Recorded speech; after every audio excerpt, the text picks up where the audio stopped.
Bonjour les Sagittaires, je vous souhaite la bienvenue. Je suis ravie de vous accueillir pour votre guidance du week-end du 8 et 9 juillet 2023. Donc une guidance toujours générale, intuitive. Gardez votre discernement par rapport à ce que vous entendez. Ne prenez que ce qui fait écho en vous, ce qui résonne. C'est important. Je vais commencer par un premier message de l'oracle des déesses africaines pour vous. Je continuerai ensuite avec le tarot pour voir de quoi ça parle plus précisément, ce message. Et puis je terminerai avec deux messages oracles pour vous. Allez, deux messages conseils. C'est parti pour vous. Quelle va être l'énergie de votre week-end? Quelle va être la couleur de votre week-end? Quel est le premier message pour vous?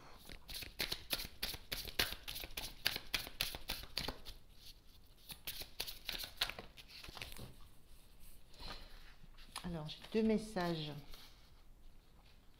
On a parole et joie. Alors, notion de... la parole, c'est la notion de dire ce qu'on a à dire. On a le pied plongé, ce personnage a le pied plongé dans ses émotions. C'est la notion de dire ce qu'on a à dire, de dire les choses avec le cœur, de les dire de façon naturelle. D'être dans l'abondance de ce qu'on peut, on a la notion d'abondance ici, dans l'abondance de ce qu'on peut communiquer. Et il y a cette notion que ça va fédérer derrière, qu'on est dans vraiment l'expression de ses besoins, de ses ressentis. Et la joie, c'est la joie que ça peut apporter, d'être en connexion avec soi et son enfant intérieur, d'être en connexion avec l'univers, d'être connecté à sa joie. Il y a ces notions-là. Je vais vous lire les deux messages. La déesse de la parole donnée. Parlez fort, exprimez-vous. Vous avez le droit d'être entendu. L'incarnation, en gardant le silence, vous vous trahissez. Vos mots ont du pouvoir. Appropriez-vous votre voix. Battez-vous pour quelque chose ou vous risquez de tomber pour rien. Être neutre n'est pas une option. Lorsque vous vous tenez fermement dans votre vérité, vous avez des pensées, des opinions, des croyances et des convictions. Qu'est-ce que vous défendez? Dites-le à quelqu'un aujourd'hui. Et la déclaration de la déesse, j'assume ma voix, je m'exprime et je parle fort. Voilà. Il y a une notion de se positionner, de dire ce qu'on a à dire. Et avec cette notion de joie, peut-être que ça peut apporter la joie. Votre bonheur est important, la joie est sacrée, votre rire arrose la terre. Vous méritez d'être heureux, vous pouvez vous sentir bien en toute sécurité. Autorisez-vous à ressentir de la joie sans aucune limite, c'est l'amour de soi. Votre bonheur n'a pas besoin de ressembler à celui des autres. Si vous ne pouvez l'imaginer, vous ne pourrez pas le vivre. La déclaration de la déesse, je me sens moi-même quand je suis heureuse. Et j'ai cette notion d'avoir une certaine joie, un certain bonheur, à réussir à s'exprimer, à réussir à porter haut sa parole, à réussir à se faire entendre. Alors, on va regarder avec le tarot ce que ça peut dire. Je regarde juste. Oui. Allez, je vais prendre 3 cartes pour vous.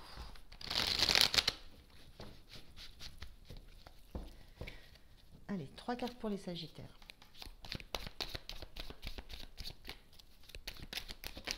Merci. On a ce 5 de Pentacle inversé. Merci.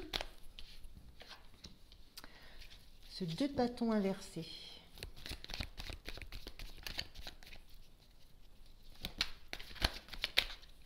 Merci. Et on a ce 4 de Pentacle inversé aussi. Et le 3 de Pentacle inversé. Alors, carte inversée, ça joue uniquement sur la notion sur l'énergie de la carte. Hein, c'est pas, voilà. Alors, qu'est-ce que je ressens par rapport à cette notion de joie, enfin de joie qui est liée à ce que je ressens comme étant une prise de parole. J'ai la notion avec ce 2 de bâton, donc carte inversée. Je rappelle, toutes les cartes étaient inversées. J'ai la notion avec ce 2 de bâton d'avoir une difficulté à quitter une certaine zone de confort, à craindre d'entrer dans un nouvel environnement, de la crainte d'ouvrir certaines portes. Et voilà, c'est un petit peu ce que je ressens avec ce portail-là qui s'ouvre. Je ressens la crainte d'ouvrir certaines portes. Il y a la notion là avec ce 5 de Pentacle inversé de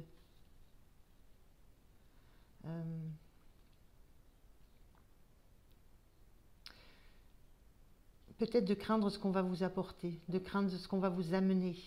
Ce 5 était là, c'est la demande de soutien, la demande d'aide. Et je ressens là peut-être voilà cette difficulté à aller taper aux portes, ouvrir des portes, parce qu'il y a la sensation que vous ne savez pas ce que vous allez récupérer de ça. Vous ne savez pas ce qui va vous revenir. Il y a cette notion aussi d'avoir une difficulté à être dans la demande d'aide. La sensation de ne pas avoir de besoin, de ne pas avoir besoin de soutien. Il y a ça un peu qui joue. Et avec ce 4 de Pentacle, cette notion de... Donc le 4 de Pentacle, en général, on est très accroché à ce qu'on a. On a du mal à partager. Et là, il y a une notion de partage. C'est comme s'il y avait une prise de conscience que la difficulté que vous avez d'ouvrir une porte pour aller vers quelque chose qui sera beaucoup plus lumineux, c'est difficile parce que vous ne savez pas sur qui vous pouvez compter. Vous ne savez pas quelle main, vers qui tendre la main. Et vous ne savez pas comment partager ça. Comment partager cette sensation que vous avez d'être bloqué dans une situation, d'être bloqué dans un lieu, d'être bloqué dans une relation, avec cette peur d'aller au-delà, cette peur de quitter une certaine zone on dit toujours une zone de confort, mais là je ressens plutôt cette peur d'aller ouvrir des portes sans savoir ce qui sera de l'autre côté, la lumière qu'on va trouver. Il y a une notion de lumière quand même. Et il y a cette sensation qu'il y a une difficulté à pouvoir s'appuyer sur du soutien. On ne sait pas du tout quel soutien on va pouvoir en retirer, sur qui on va pouvoir s'appuyer, quelle main sera tendue, et surtout la notion de ne pas pouvoir partager ça, partager cette sensation, partager ce ressenti que vous avez. Et on a ce 3 de Pentacle qui était aussi inversé, la sensation aussi de...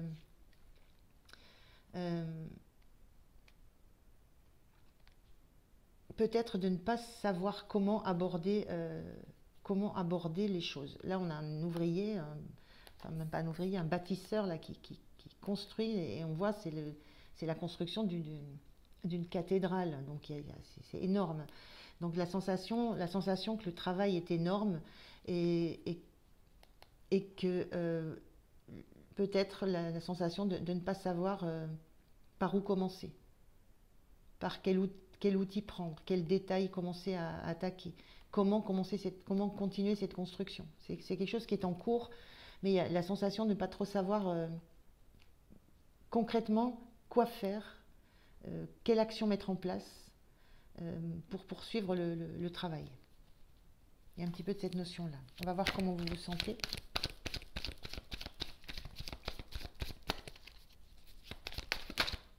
Merci. En 4 de coupe, en 6 de coupe inversé. Non, 4 de coupe inversé, c'est moi qui dis des bêtises. Je suis en train d'essayer de relier ça avec la notion de parole. Il y a la notion de parole qui vous donne une assise, l'idée de s'exprimer. Donc il y a peut-être voilà, il y a peut-être quelque chose dans l'expression, dans le fait de dire les choses, qui va peut-être rallier à vous. Voilà, la parole permet de rallier du monde. Donc voilà, dans la notion de ne pas savoir quoi entamer, quoi faire concrètement, il y a peut-être de l'ordre de ça, de la communication. Comment vous vous sentez? C'était ce 4 de coupe qui était inversé, c'est la sensation de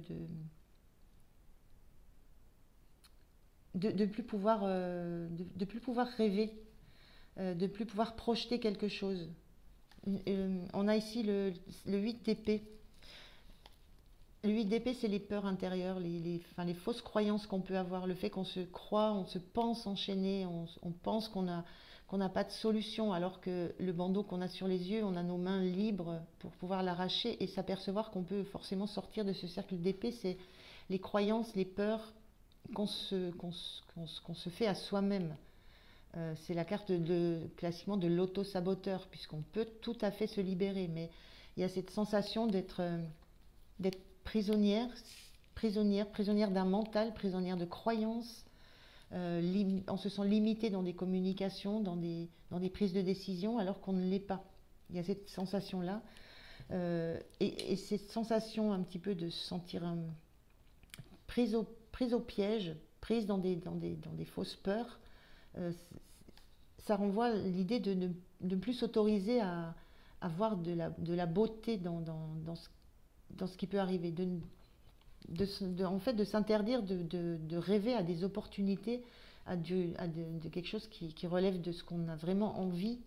On est dans le cœur, là, dans la coupe, donc il y a quelque chose à quoi on a peur de se raccrocher émotionnellement. Il y a quelque chose voilà, je ressens la peur de rêver à quelque chose émotionnellement ou qui ferait vraiment du bien au cœur. La peur de se mettre à y croire. Mais ce sont des fausses peurs, des fausses croyances. Mais il y a cette notion de rester dans cet état d'esprit, d'écouter trop les peurs, et ça vous empêche de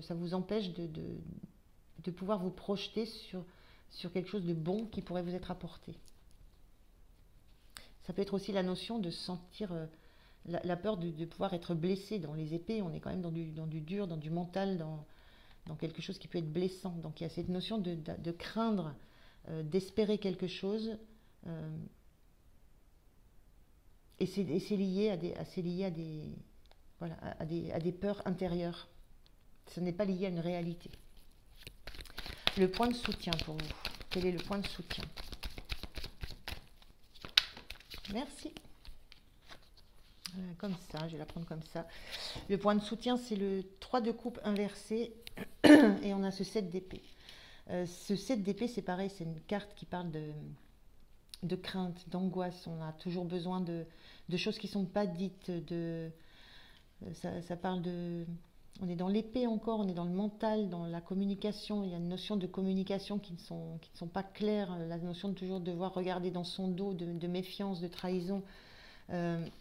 Ce 3 de coupe inversé, ce qui vous soutient, c'est de faire les choses pour vous. De faire les choses...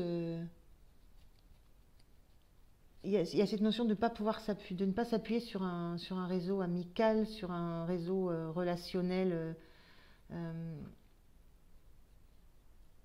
Il y a cette notion peut-être de se méfier d'un environnement. Il y a cette notion de méfiance là. Ce qui peut vous soutenir, c'est vous méfier d'un environnement. Vous méfier de... Ça peut être des ragots aussi, ça peut être le fait d'avoir la conscience peut-être que il peut y avoir des paroles dans votre dos de la part de certains réseaux, de certains réseaux amicaux, de certains environnements. Et ce qui peut vous aider justement, c'est de ne pas vous attacher, à ce qui peut vous revenir. Ne pas être attaché, de vous détacher vraiment de tout ce que vous pressentez qui peut être dit dans votre dos. Vous dégagez de ça en fait, vous dégagez de la peur, c'est presque vous dégagez de la peur du qu'en dira-t-on.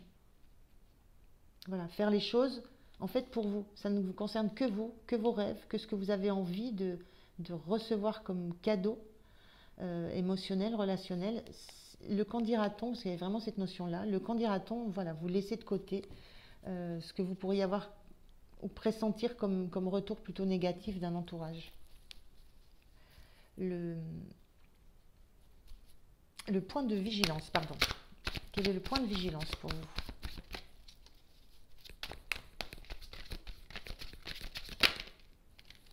Le voilà. Le point de vigilance, on a ce 9 de pentacle.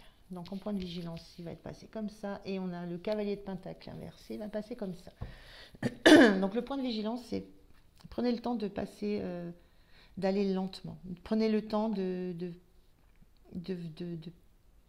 prenez le temps de faire chaque étape, étape par étape. Il y a la notion de ne pas aller trop vite, de s'assurer que chaque étape qui est franchie est faite et bien faite. Il y a une notion de savoir exactement ce qu'on fait avec ce cavalier de pentacle, de faire les choses pas à pas, une étape après une étape, une chose après une autre chose. Et avec ce 9 de pentacle inversé en point de vigilance, il y a cette notion de... Alors avec un 9 de pentacle, on profite seul de tout ce qu'on a acquis, de tout ce qu'on a travaillé. Le point de vigilance, c'est peut-être de ne pas rester seul à assumer tout ce que vous êtes en train de ressentir là. Il y a cette notion d'avoir... le 9 de pentacle, c'est l'abondance, hein. On a besoin de personne, on a besoin de personne. Donc il y a cette notion d'avoir besoin de s'appuyer sur quelqu'un. Il y a une notion vraiment de devoir faire les choses petit à petit, mais de ne pas les faire seul, de s'appuyer sur un environnement, de nourrir la vision qu'on peut avoir des choses. Il y a une notion d'investir encore. Il y a une notion du fait qu'on n'est pas encore au temps de la récolte ou au temps où on peut se suffire à soi-même. Il y a une notion d'avoir besoin des autres, besoin d'un environnement, besoin de personnes, besoin de relations, besoin de... Il y a besoin d'un entourage, il y a besoin d'aide extérieure pour avancer petit à petit, sans aller trop vite. Alors, quelle est l'énergie sur la fin de votre week-end, les Sagittaires? On a ce 10 d'épée inversé.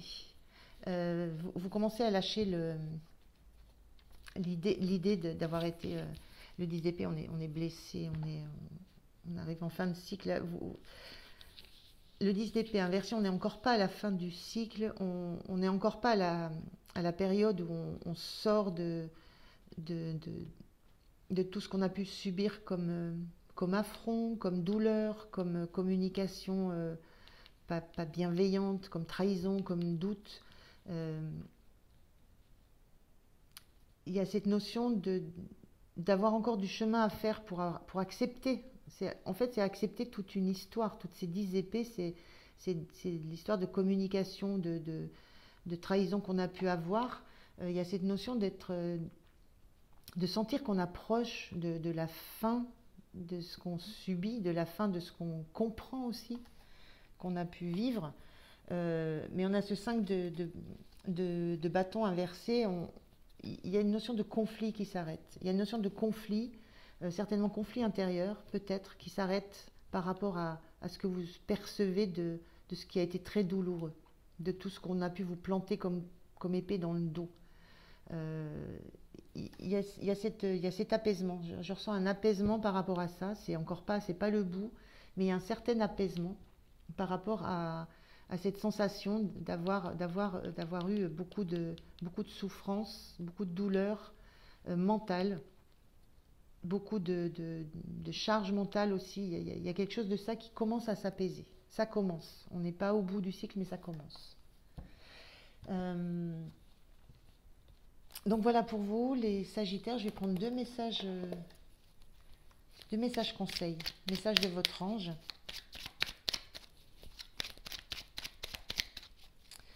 C'est la même chose, la parole, on est dans la communication, on était beaucoup dans l'épée là, donc on est dans la...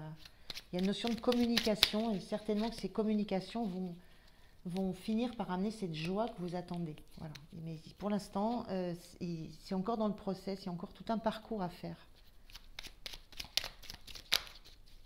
À terminer, pas à faire, à terminer.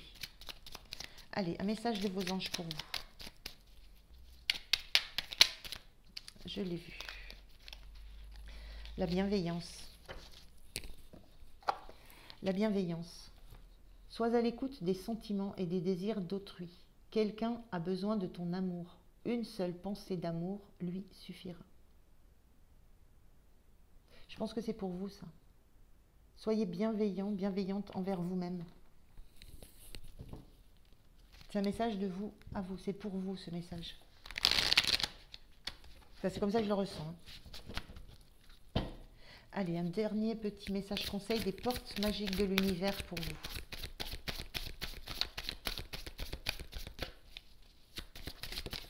Merci.